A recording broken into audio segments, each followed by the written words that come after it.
Lalaba tayo guys. Siguro ano guys. Paano maglaban ng walang sabon? Dito kami sa ano guys, sa bulong-bulogin ng ano, Luzon. Magtal. Ay sa Luzon pala. Sorry guys, ang kamali guys.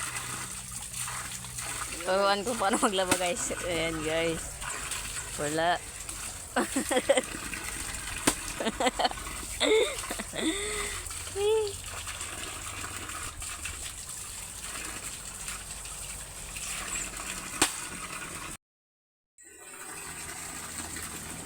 Walang sabon guys. Walang gamit ng sabon. Okay, kuya, ikaw na kuya. Karon guys, mo ni sitwasyon sa tracking guys. Siya na po ni pulig higda dra guys.